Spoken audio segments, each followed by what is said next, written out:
C'est le MRC qui m'avait provoqué. J'ai leur macabo.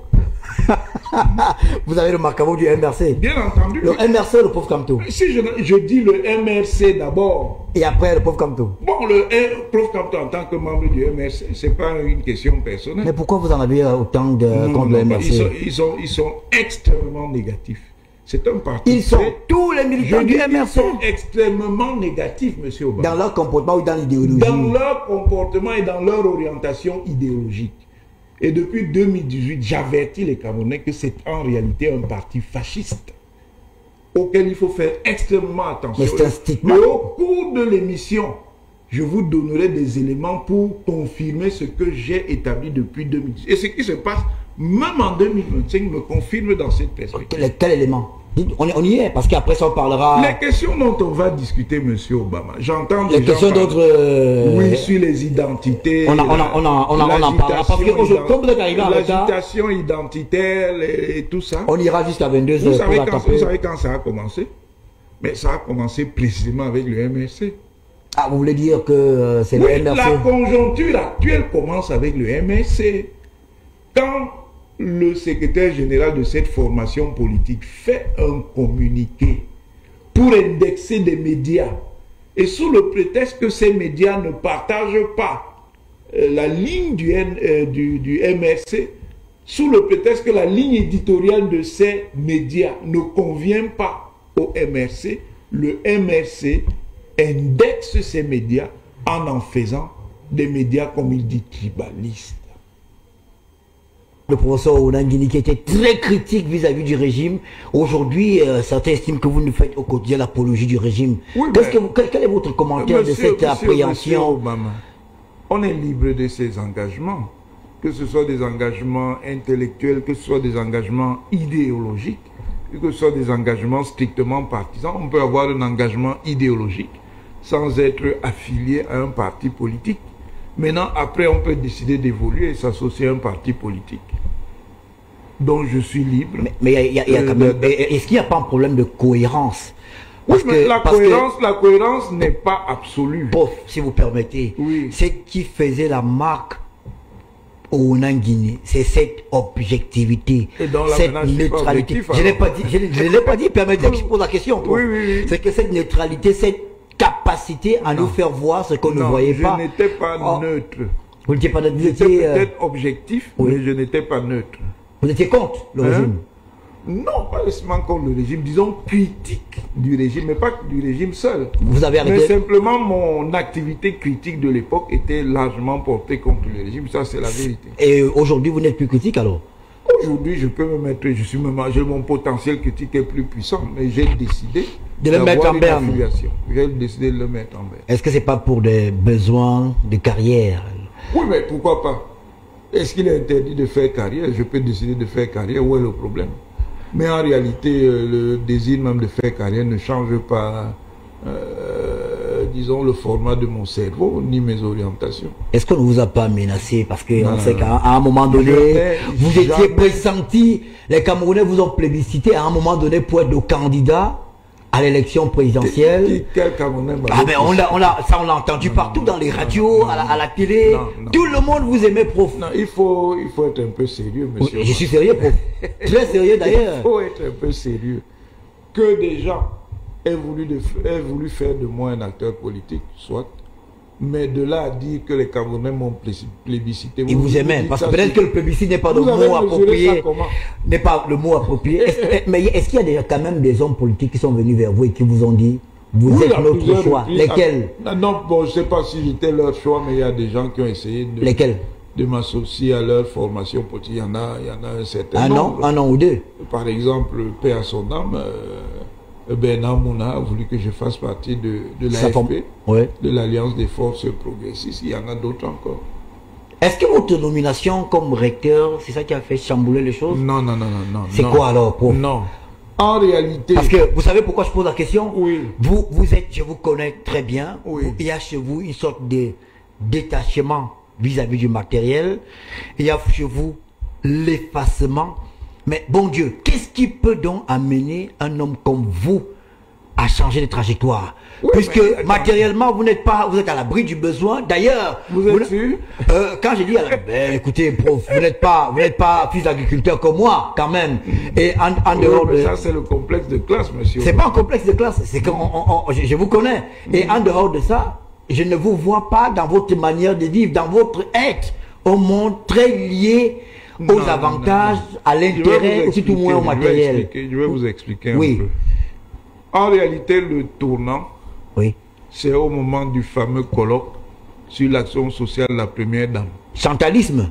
Ce que certains ont appelé de manière fantasmatique le chantalisme, mais ils ne savent vraiment pas ce qu'ils racontent. Ils ne savent pas ce qu'ils racontent parce que le concept du chantalisme a été précisément rejeté au cours de ce colloque. Et ce n'est pas moi, comme on le raconte sur les réseaux sociaux, qui l'ai développé. C'est un collègue qui l'a développé et le rapporteur scientifique de ce colloque a dit que ce n'était pas un concept pertinent dans le cadre de ce qui avait fait la substance de ce colloque, l'action sociale de la première dame du Cameroun, qui concernait toutes les premières dames, mais qui était largement orientée sur l'action sociale de la première dame actuelle, Madame Chantal Biya. Vous vouliez expliquer scientifiquement la portée ou le rôle de la première dame? Oui, ça dit le rôle mais où est le rapport avec vos positions personnelles, vos convictions? Je vous explique. Allez-y. À ce moment, il y a des gens qui me dénient la liberté d'aller dans un colloque qui parle de l'action sociale de la première dame du Cameroun. Et je dis, mais c'est pas normal du tout. Un colloque, c'est une mobilisation scientifique qui est organisée dans une institution universitaire, en l'occurrence l'université de Yaoundé 2.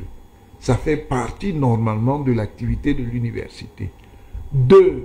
Les problématiques qui concernent l'action sociale des premières dames sont des problématiques banales dans les sciences sociales, pas seulement en matière de sciences politiques, que ce soit pour les États-Unis, pour la France, pour d'autres pays africains, ou pour le Cameroun lui-même.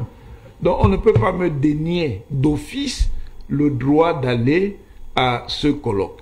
Et c'est là où je me rends compte qu'en réalité, mon positionnement n'est véritablement pas celui de ceux qui vont m'empêcher d'aller à ce colloque, qui veulent m'imposer une manière de voir, alors que moi, précisément ma position, c'était toujours d'être quelqu'un de libre. À ce moment, et ça fait partie d'un processus où je remarque que sur les réseaux sociaux, il y a des gens qui commencent à m'attaquer très violemment. Les attaques n'ont pas commencé à ce moment, notamment les attaques d'un sombre intellectuel qui est aux États-Unis, qui a commencé, comme vous l'appelez, dès les années 2010.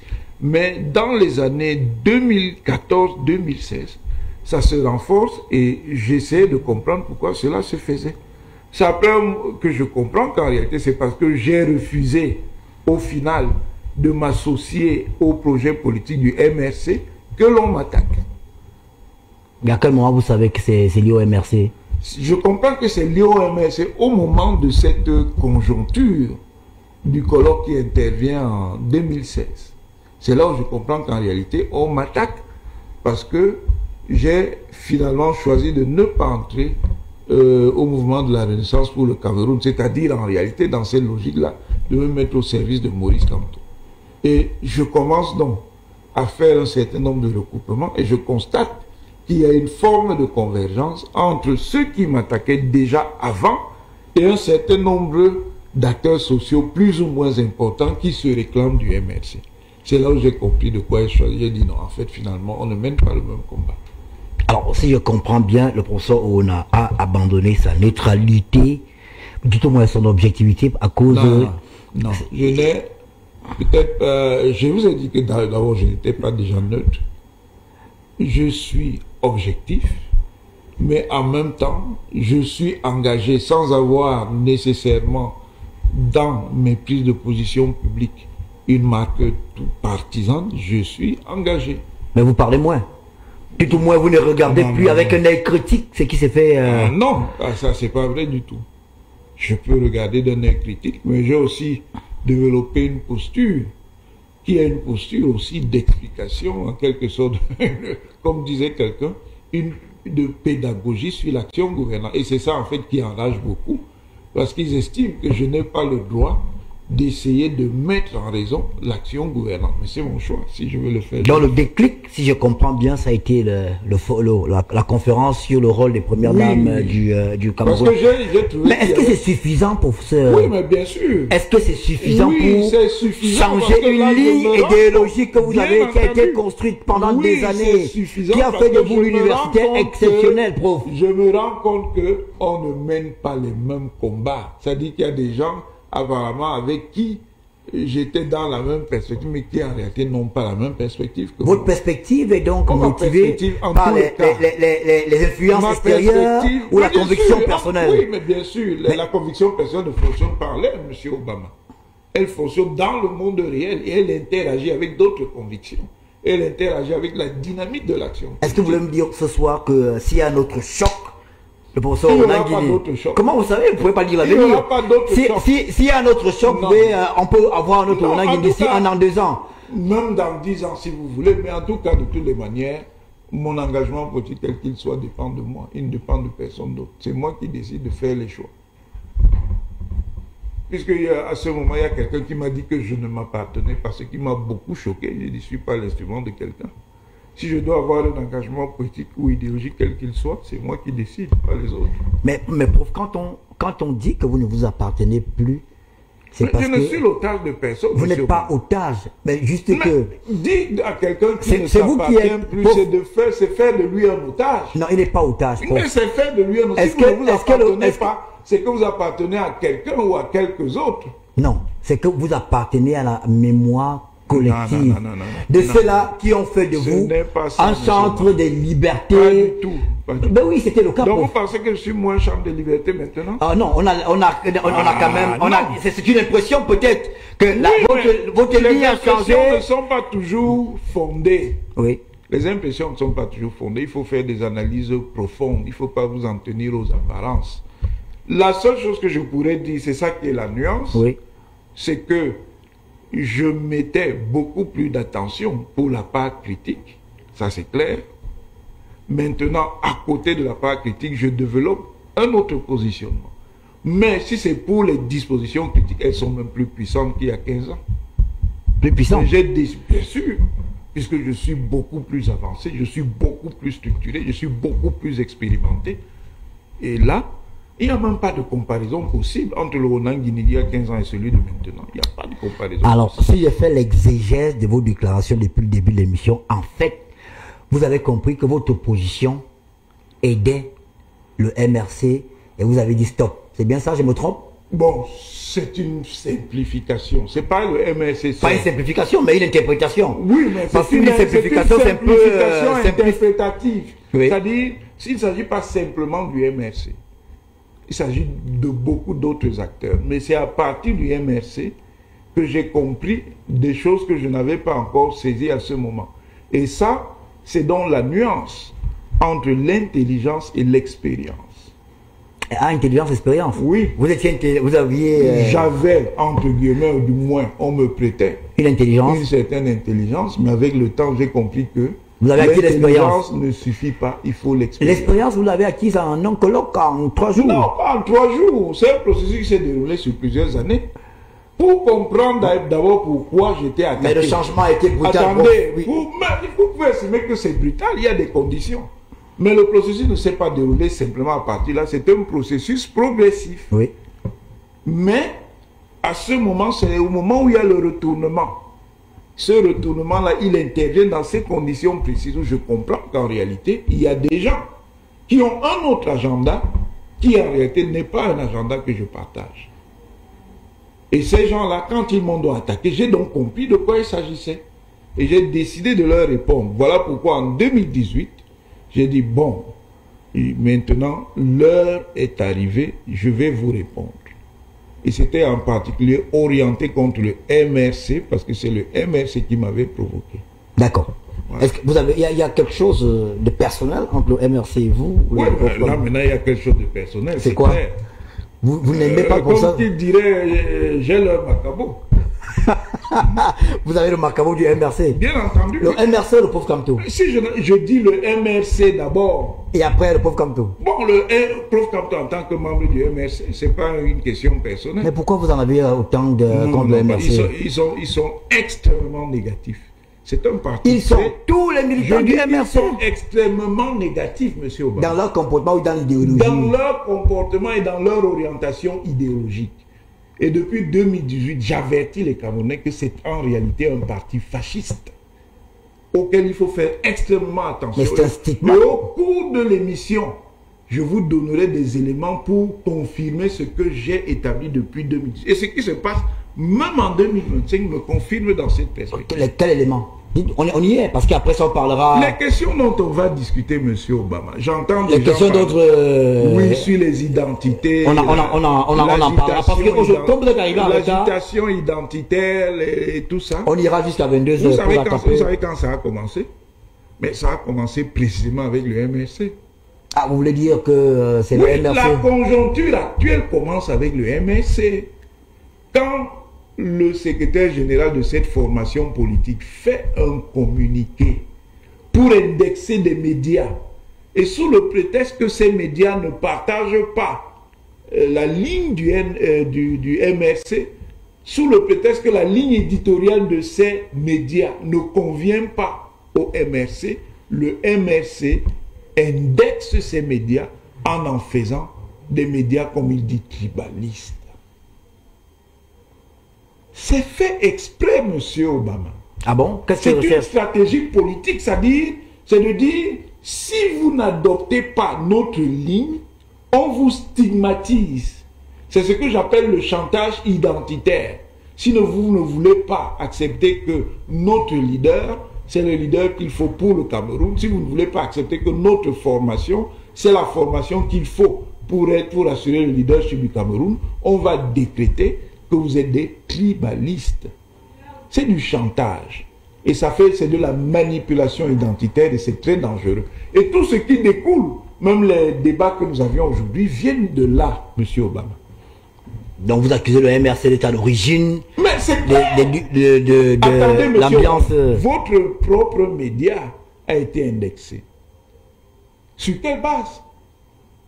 Qui a dit que dans l'espace politico-médiatique du Cameroun, les médias doivent tous avoir une même orientation?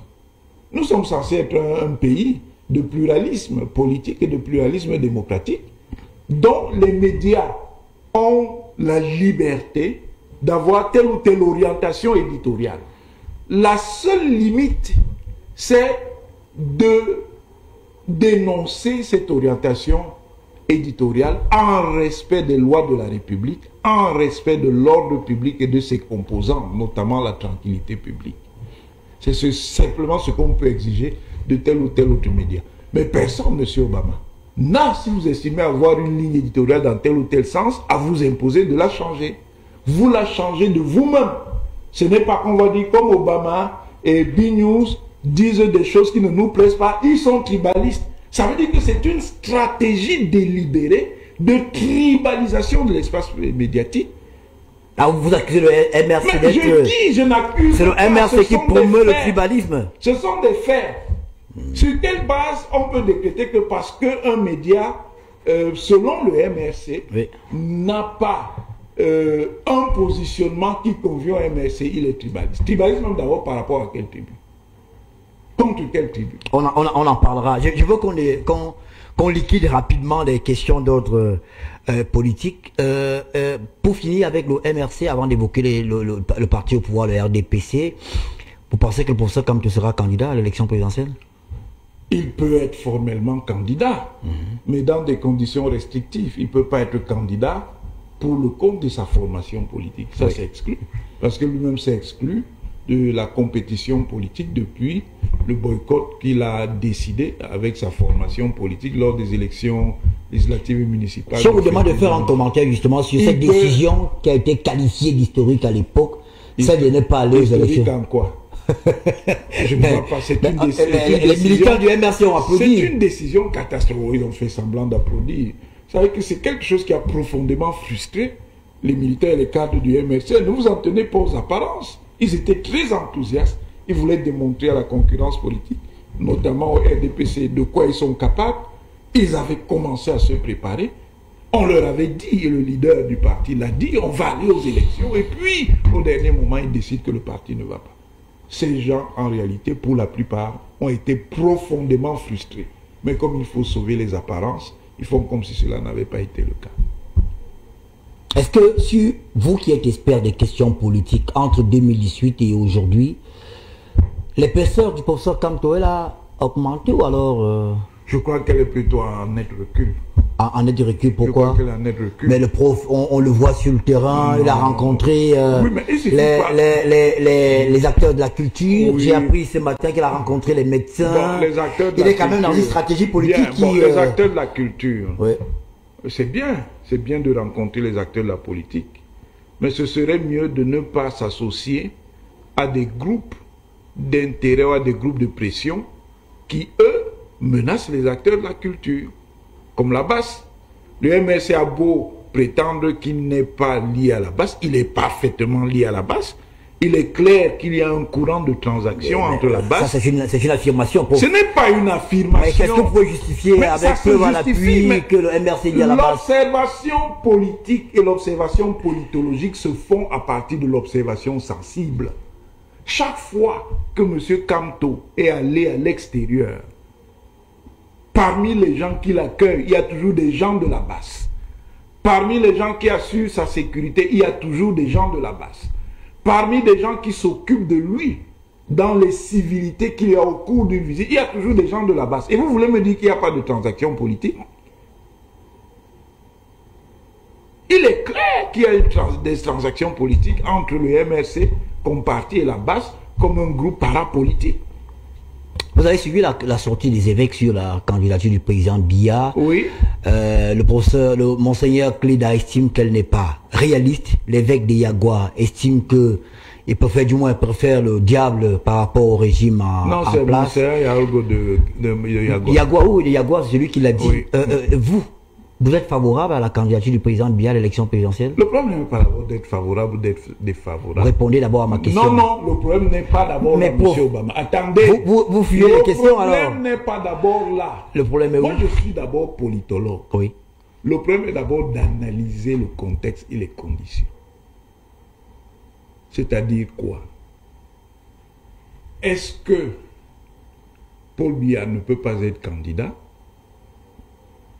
Est-ce que Paul Biya ne doit pas être candidat? C'est là d'abord le problème. Et quand on analyse donc, nous sommes dans un système politique pluraliste. Et nous sommes dans une société qui s'est rattachée au pluralisme bourgeois. Dans le pluralisme bourgeois, M. Obama, il n'y a pas un ordre moral unique. Ça veut dire qu'en matière de morale et de moralité, les gens ne sont pas obligés de se référer à un courant. Parce qu'il n'y a pas de courant officiel de morale dans une société pluraliste. Maintenant, s'il y a donc des conflits entre les perspectives morales et même les perspectives idéologiques, qu'est-ce qui tranche, M. Obama? Ce sont les dispositions juridiques. C'est-à-dire que quand on va regarder entre ceux qui pensent que M. Paul Biya peut être candidat et ceux qui pensent que M. Paul Biya ne peut pas être ou ne doit pas être candidat, il y aura évidemment une variété de positions. Maintenant, comme nous ne sommes pas dans une société d'ordre moral, comme nous ne sommes pas dans une société de monolithisme idéologique, comment on va trancher? On va se référer à la loi. Est-ce qu'il y a des dispositions de la loi qui interdisent au président Paul Biya de ne pas être candidat s'il le veut? Non. À partir de ce moment, il peut être candidat. Ça dépend de son choix personnel. Et dans ma conception, personne n'a à lui imposer soit d'être candidat, mais soit surtout de ne pas être candidat. Et vous-même? Maintenant, oui. Comme vous voulez que je vous dise, moi je ne vois aucun problème à ce que Paul Biya soit candidat. Donc vous êtes favorable à sa candidature? Si vous voyez ça comme ça, oui. Mais je ne vois pas ça comme ça. Mais je dis, si vous voyez ça comme ça, oui. Vous avez voté en 2018? Pardon? Vous avez voté en 2018? Allez enquêter pour savoir. Vous fermez rapidement la porte parce que vous voyez venir ma deuxième question. Alors, on va peut-être embrayer sur une question d'ordre politique pour avoir votre analyse vers la fin. On parlera de l'audience entre Trump et Zelensky. Je voudrais avoir votre lecture politique vers la fin de l'émission. Oui. Mais parlons de la sortie qui a fait couler beaucoup d'encre et de salive cette semaine. C'est de M. Abel Elimbilobé. J'en parlais fort opportunément ici sur le plateau de Bigno. Je rappelais votre passage à la conférence à l'université de Yaoundé 1. Oui. À la fille, je crois 700, vous avez bousculé pratiquement tout le monde. Moi, j'étais jeune étudiant et je vous assure que ce jour-là, j'ai été impressionné par votre intelligence. Et vous pensez maintenant que je ne peux pas bousculer? Je ne l'ai pas dit, c'est pour ça que je vous ai invité. Parce que, à mon humble avis, les positions des uns et des autres parfois se fondent sur l'ignorance. Parce que il y a des gens qui disent des choses sans en avoir la connaissance ou la certitude, du moins de ce qui s'est réellement passé. Oui. Revenons d'abord sur les déclarations de Elimbilobé. Oui. Et alors, au-delà, qui était Ernest Ouandjé et quel a été son rôle dans l'indépendance du Cameroun? Peut-il être considéré, comme le décret l'a voulu en 1991, comme nationaliste et héros, entre parenthèses, ou alors est-ce qu'on devrait le réduire simplement à la dimension de M. Elimbi Bandi? Oula. Oui, vous savez, M. Obama, l'histoire est complexe. L'histoire ne se lit pas toujours avec des grilles simples et simplistes. Mais si vos téléspectateurs et vous voulez une réponse télégrammatique, je vous dirai que M. Ernest Ouandjé est bel et bien un héros de la lutte de libération nationale, mais en tant que héros, il n'est pas un ange. Ça veut dire que sous sa responsabilité de chef politique et chef politico-militaire de l'ALNK, l'armée de libération nationale du Cameroun, des exactions ont été effectivement commises dans la lutte de l'ALNK, à commencer par les foyers armés qui se trouvaient dans ce qu'on appelle commodément la région Bamileke, en continuant dans les foyers qui sont dans les régions environnantes, notamment dans ce qu'on appelle aujourd'hui de manière commode le Grand Littoral, notamment le Mungo, mais aussi, on l'oublie, le Nkam et le Mbam qui lui-même est dans le centre. Effectivement, la LNK a fait beaucoup d'exactions. C'est ça la vérité. Il faut pouvoir donc dépasser les attachements et les dogmes idéologiques pour dire les faits. Les faits sont que la LNK a commis beaucoup d'exactions, non seulement dans le Mungo, mais aussi dans le Nkam et le Mbam, et même dans la région d'Ibamileke à l'époque. Ça veut dire que le combat pour la libération nationale d'Ernest Ouandjé, il était indiscutable. Ernest Ouandjé, en tant que l'un des leaders de l'UPC, est quelqu'un qui a combattu pour la cause de l'indépendance du Cameroun. Cela ne peut pas se discuter. On n'a pas besoin d'être de l'UPC pour le savoir. C'est un fait historique. Mais en même temps, il faut regarder les faits dans leur complicité. Je disais à ma manière, dans une formule ramassée, qu'Ernest Ouandjé, c'est une vache sacrée. Mais, M. Obama, le derrière d'une vache sacrée ne sent pas la lavande. Ça veut dire qu'on peut être une vache sacrée, mais avec des choses qui puissent vous être reprochées. Vous voulez lui dire qu'il a combattu? Oui. Mais il y a quand même eu beaucoup d'exactions commises par... Ça, c'est la vérité. Qu'est-ce qui prévaut entre son combat idéologique nationaliste et les exactions qui ont été commises? Qu'est-ce qui est au-dessus? Même en faisant prévaloir ce que la loi mémorielle du 16 décembre 1991 a consacré, c'est-à-dire des grandes figures de l'histoire du Cameroun qui sont réhabilitées, ça n'efface pas les exactions qui ont été commises sous la responsabilité politique et politico-militaire de M. Ernest Ouandjé. Alors, la lutte contre du moins les nationalistes combattaient contre qui? Les nationalistes ont d'abord combattu l'occupant colonial, c'est-à-dire la France en tant que puissance coloniale, Oui. en développant un discours qui était d'abord un discours légal, un discours juridique, disant que le Cameroun n'était pas au sens strict une colonie, que le Cameroun était un territoire sous tutelle, après avoir été un territoire sous mandat de la Société des Nations. Le Cameroun est devenu un territoire sous tutelle de l'Organisation des Nations Unies. Et il devait donc, selon les leaders de l'UPC, notamment Ruben Oumniobé, retrouver toute son autonomie et il devait aller immédiatement à l'indépendance. C'était ça, l'indépendance immédiate. Simplement, l'UPC associait à cette indépendance immédiate la réunification préalable des deux parties du Cameroun, c'est-à-dire du Cameroun sous tutelle britannique et du Cameroun sous tutelle française. Alors, les exactions qui ont été commises, ceux qui ont été tués, en quoi est-ce qu'ils étaient responsables? Pardon? Ceux qui ont été tués. Mais Monsieur Obama, Oui. Ernest Ouandi était un commandant central. Ça veut dire que c'était le chef du dernier groupe politico-militaire de l'UPC, qui en a eu plusieurs, au moins 3. Le CNO, qui a été commandé par Nyobe Pandjok, le SDNK, le Service national camerounais, et puis à la fin, l'ALNK. C'est pas Ouandi qui a créé l'ALNK, mais il a récupéré en quelque sorte l'ALNK pour lutter contre ce qu'il appelait, avec ses associés de l'UPC, le régime fantoche. Donc ce n'est pas le premier commandant. Quand on est donc commandant d'un groupe politico-militaire, on est responsable. On est le responsable politique et politico-militaire des actions de ce groupe. Maintenant, la vérité historique, c'est quoi? La vérité historique, c'est pour ça que moi je maintiens que malgré les exactions, Ernest Ouandi est un héros de la libération nationale du Cameroun. C'est que Ouandi a dénoncé les abus. Et pourquoi il y avait des abus? Parce qu'en réalité, l'UPC, pour donner le change, pour faire la compétition avec le régime du président Ahidjo, a coopté des gens qui n'avaient pas nécessairement toujours une formation idéologique très sûre. Et ces gens-là ont donc eu à commettre des abus, mais ils étaient sous la responsabilité de l'ALNK et de son chef. Il y a une opinion qui est répandue selon laquelle M. Ouandi combattait, parfois des visages entiers étaient... les gens étaient attaqués.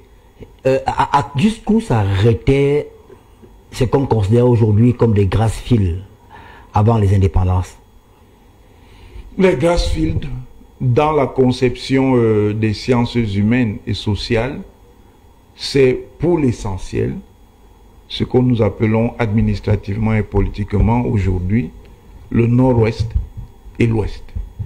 Maintenant, les communautés et populations qui ont pour ancrage, pour terroir ces grassfields débordent sur les régions environnantes.